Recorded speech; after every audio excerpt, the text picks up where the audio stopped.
Good morning, good morning. Happy day. Happy Monday, y'all. Y'all already know, you see the vest, you know what time it is. If it's in the afternoon, you know it's time to go pick these chillins up. Gotta go back to the base, get that bus, and take that 30-minute drive. Yes, y'all. My school is 30 minutes away from my base. And I am 25 to 40 minutes away from my first stop from the school. Yes, Lord. Yes, y'all. Yes, ma'am. All of my kids are autistic this year. Every single one of them. Severely autistic. Last year, man, they were not so artistic. They were artistic, but they weren't severe. So, I am off. That's why I told you guys this year is a challenge. Because I've never had the severe. I've had artistic, but they were functioning. So, and when I say functioning, meaning they were able to speak. They were able to understand what was going on in the world. They were able to talk about a TV show and discuss it. These kids here, they can't, some can't speak. Some are very violent. Just what it is. I've been hit by 2 different students on 2 different occasions. I always wondered how I would react. Well, I'm here and I'm still on the route. So, my hat's off to these parents. Because it's not no easy task. I have these kids on my bus 45 minutes to an hour. And that is a task sometimes. So, I get it. You have to really have a love for children. To, first of all and foremost, to even drive a school bus, you need and should have a love for children. Not saying everybody does, but if you want to be successful at your job and not be angry, you need to have a love for children to do this job. What else, you guys?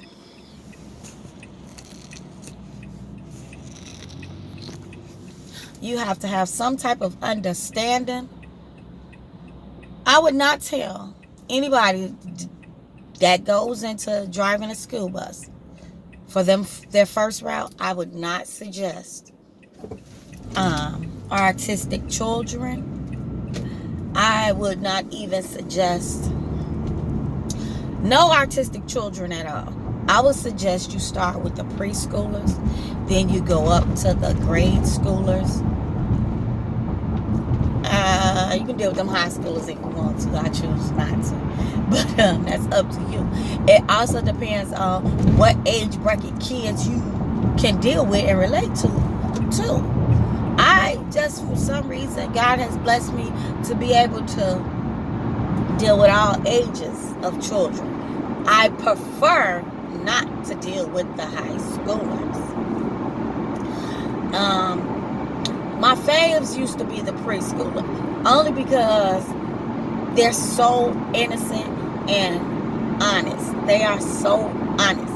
If you don't really want to know something, don't ask no preschooler. You know what I mean? Because they have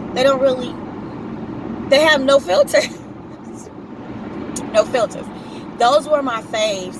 So now, this is year 3 of me working with, I don't want to use any incorrect terms. Physically challenged, I want to say that's politically correct. My first set of children that I dealt with were wheelchairs. I've had kids in wheelchairs. I've had a kid that was in a wheelchair, but she was also blind, and she also had hearing troubles. And then I've just had some that were hearing impaired, totally hearing impaired. I've just had all types. And autism, you guys, it's a lot of form of autism. Now, before I started doing this, I never realized there were so many different forms of autism. I have a little cousin that is autistic. So it wasn't new. I wasn't unfamiliar and it wasn't really new. But I wasn't real hands-on with it. So, but now I'm hands-on with it. This is my second year of, no, my third year of autistic, because on one of my buses, it was a school, it was a regular school, but they did have special need classes. So I had a few, well, I had one artistic kid on that bus. The rest of them just had other type of physical disabilities. But I did have that one artistic. And then there was a year where I had a bus full of artistic, and each one of those kids had a different level of autism. So it just depends. And both of those schools and both of those routes were regular schools that just had a special needs part. So that's how I ended up with that. Honestly, you guys, I probably will never go back to I will probably always choose a route where I am dealing with either toddlers or some type of physical disability or just artistic, because I just prefer that. And with artistic kids, the way they see the world and their innocence, I love it. I love it. Like, I'm not gonna say they don't have no bad days, because Lord knows the bad days is when they're hitting on you. That's a bad day for them, you know what I mean? But the way they view the world, it's like they don't wake up like with worry on their mind. I don't know. I hope I'm making this make sense. So I need gas. And the reason I'm even touching on this topic is because I had never seen, but it came across my feed on YouTube.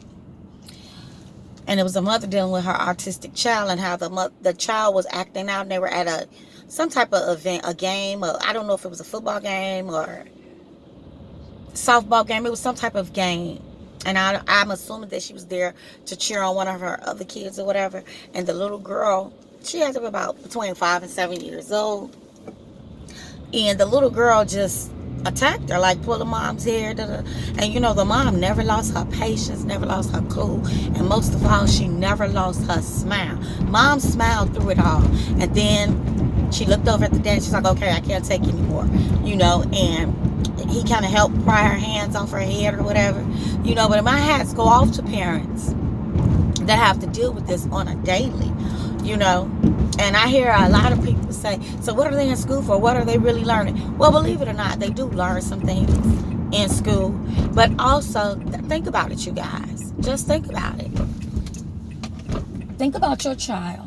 There is nothing wrong with them. There's nothing. You have a perfectly normal, quote unquote, normal child. And think about when you have a day off on a weekday, and you're glad because your child is gone off to school, so you can get a little rest. It may be just to do the laundry, get cooking done, get some cleaning around the house done, but you need that time away, that child away. So I hear a lot of people say, oh, they just got a free babysitter. Well, guess what? If your child is in school, you also have a babysitter too, if you want to look at it like that. I mean, I don't mean no harm when I'm saying this, but I mean, we have to have some compassion for people with special need kids, because it's not easy. Like I said, I transport these kids, and some days it's just like OMG, because they feed off one another. So if you have to try to keep all of them calm and in a good place, because if one starts, I guarantee you, from the back to the front of the bus, it's gonna be chaos. Let me tell you just how severe my kids on my bus are.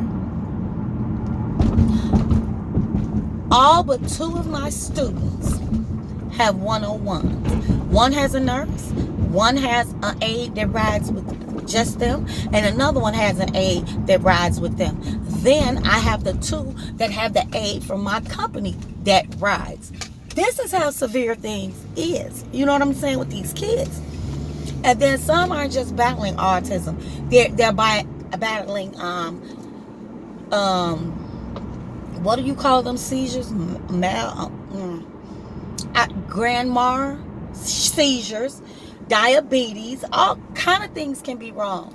I've had a kid that went to school. He had oxygen. He had feeding tubes. Oh, you guys don't have a clue. So these parents, what I'm really saying is that these parents need a break in between in the day. Because, okay, like it was the weekend. So they had their child for 2 days. No breaks, no help. We don't know. I'm assuming. Now here comes Monday.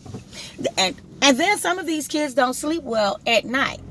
So you're up half the night just trying to watch this child and make sure this child doesn't get into anything, doesn't hurt himself, don't hurt anybody, and now, so you need this money. Some of these kids are so severe, these parents can't even work because they can't even find a care provider that's willing to come in and work for them. I'm not saying be there for free. I'm talking about get paid.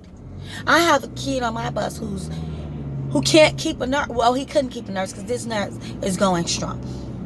But he couldn't keep a nurse because of his behaviors. So some of these parents can't work. If they do work, they have to try to work part-time in between the school hours. So they need a break. They need a break.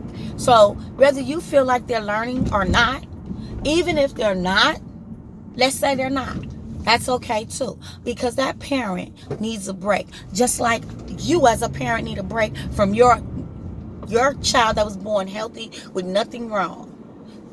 You need a break from time to time, right? So just imagine a day that, say you got one child. Let's just say you have one child. We've all had mornings where for some reason, this child didn't want to get up, didn't want to eat, didn't want to get dressed, just having a meltdown. How drained are you with that one child? How drained are you? So imagine that 3 times with one child that is autistic. You just don't know. And we have to be a little more compassionate about these things. I'm telling you because I work with them. Now, I don't know that I've always felt that way. I can't even say that I did.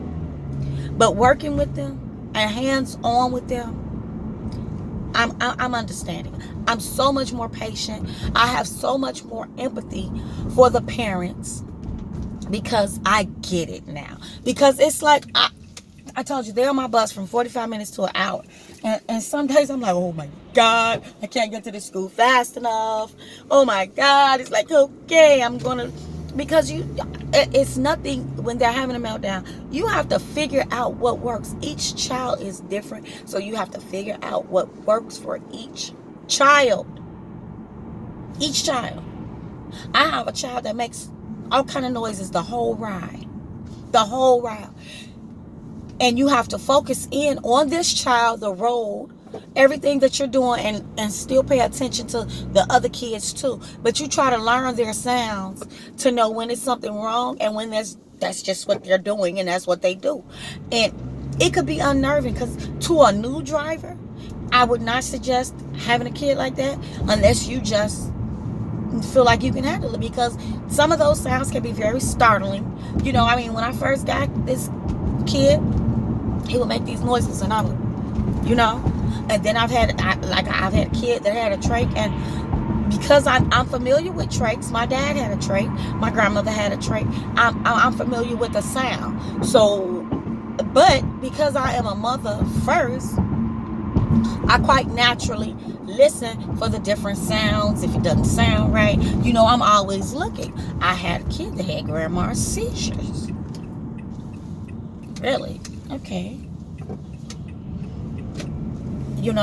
And then again, I guess, I've been being prepared all my life because one of my best friends, may she rest in peace. I don't even know what her diagnosis was, but she was different. And I do know that. But she was like my bestie friend. She gave me my first black eye. I loved it to pieces. And she passed away. I think she had just made 18 or she was about to make 18. I think she made 18. Because I remember her being able to get her first pair of jeans that she always wanted. But you guys, I'm just really making this video to say, people, we have to be more empathetic with parents and their autistic children or kids with disability, period. It's no easy thing. And if you know someone who has an autistic child, instead of shying away and banging away, how about just trying to spend a day with them? Now, I'm not saying put the responsibility on you, but I'm saying spend a day with that parent and that child. Just spend one day. Okay, let's not even say a day. Let's spend an hour with them. Just to kind of get a feel and understanding as to what they're going through. Because sometimes I realize that a lot of people shy away from people with autistic kids as well. They don't come visit. They don't want to deal with it. They're like, oh, God, I can't. And then they treat them like the plague. They're not the plague. They're human like you and I. They just have they're different. Their thought process is different. Their learning is different. And it's not that they can't learn, because I've seen some very highly intelligent autistic people. If you research, you'll find that out. And their imagination is very, wow, big. They have a great imagination. You guys, so this video was not even supposed to be about this. This video was supposed to be about this, but I just felt led. I don't know. So you guys, I am here at my base. I have to go clock in. I'm quite early because I need to fuel the bus. So you guys, just take that into consideration. Think about it. If you know someone with an autistic kid, spend a day with them. Spend an hour a day with them. Do something to lighten the load, because it's heavy. It's a heavy load, and it's a lot. And Lord knows if they have other children in the home. Just, pick up the phone. Say, how are you today? How's the day going? Is there anything that I could do to help you out today? Just something. It don't even have to be anything big or major. I guarantee you that parent would appreciate just a little bit of understanding. And you never know. You might enjoy being around them. You just might. You guys, my new motto is keep a good energy, stay positive, stay blessed. I'm out.